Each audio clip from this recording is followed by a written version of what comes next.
The European Union chief has accused the United States of lack of loyalty. He says there needs to be clarity about the intentions behind the nuclear submarine deal between the US and UK and between the US and France, that such a move would reinforce European efforts to build their own defense capacity, slamming the US for lack of transparency. He said, and I'm quoting, the elementary principles for allies are transparency and trust, and it goes together.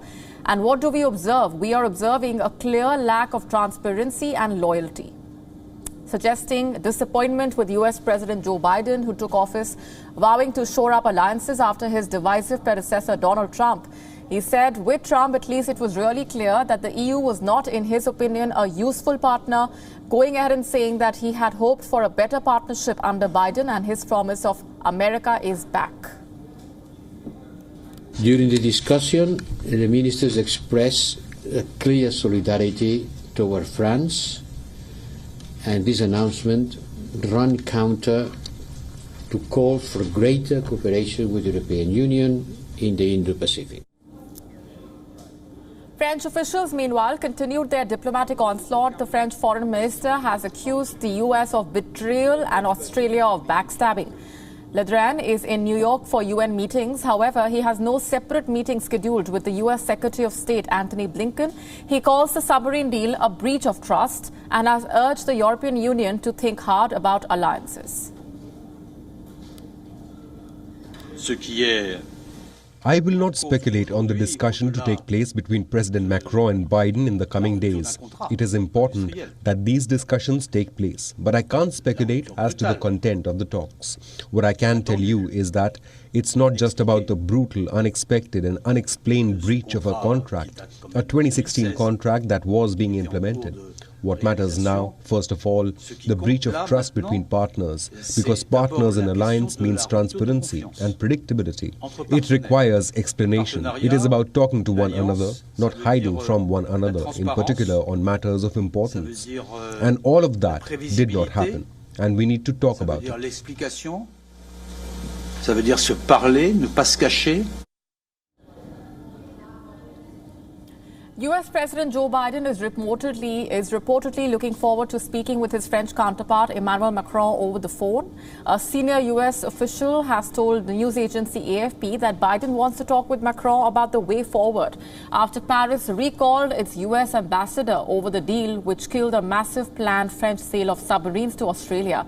However, the US position on the submarine deal and the AUKUS Pact is clear, with the official saying that Washington understands the French position but not their views.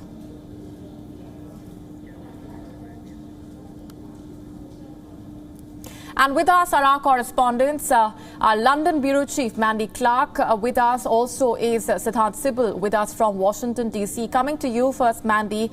US President Joe Biden, in his address at the UNGA, has given out the larger message that the US continues to stand with its allies. It's a message of outreach coming in from the American president, specifically in the backdrop of the friction that has been caused between the US and the EU over the AUKUS partnership. Yes, it seems to fly in the face of just what's happened. They reaching out to his allies, and of course, this is what France calls the pact between Australia, the UK, and the US, a stab in the back.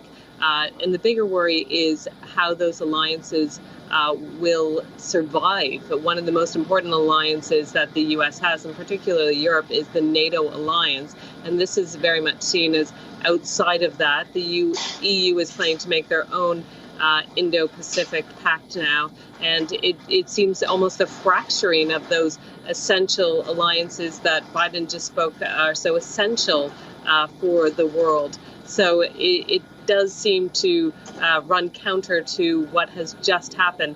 The big question is how they will manage to repair and build trust with France, and if they can continue that relationship. As you mentioned, they have recalled those ambassadors. France is still furious about how the deal was done, and it certainly has the backing of the EU, who are equally angry on France's behalf on how all three countries have acted and announced this pact with no warning. So it seems like a betrayal of the allies, certainly from the European point of view, and rebuilding that will be largely the focus, certainly from the European perspective.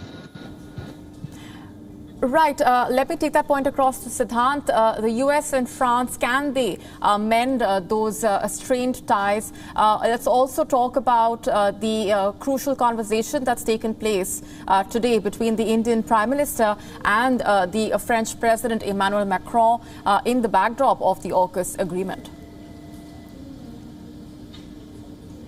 Well, yes, talking about the conversation between the Indian side and the French side, this is an important conversation. The readouts have been released by both the French side and the Indian side.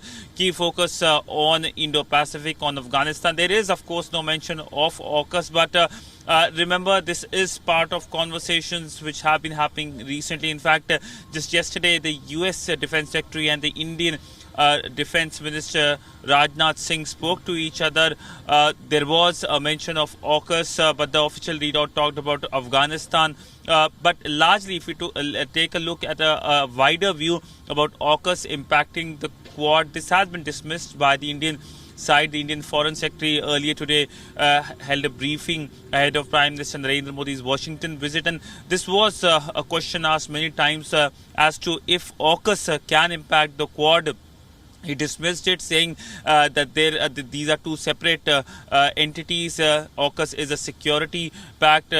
Quad is basically about diplomacy, diplomatic initiatives. It is convergences of these four countries, and this is formalization which is going to happen at the White House later this week. But largely, just a short while ago, hours after the conversation between Prime Minister Narendra Modi and the French President Macron, both the foreign ministers, the Indian External Affairs Minister and his French counterpart, met in New York on the sidelines of the UNK. There was a focus on Indo-Pacific. The big focus is that France continues with its stakeholdership, its investment and its increased engagement in the Indo-Pacific. There is, of course, worry now that this can decrease, but this has been reaffirmed now by the French side to the Indian side when they had the conversation earlier today. The shadow perhaps of the AUKUS can fall into the trilateral between France, India and Australia. This is a trilateral which has been working very fast in terms of official level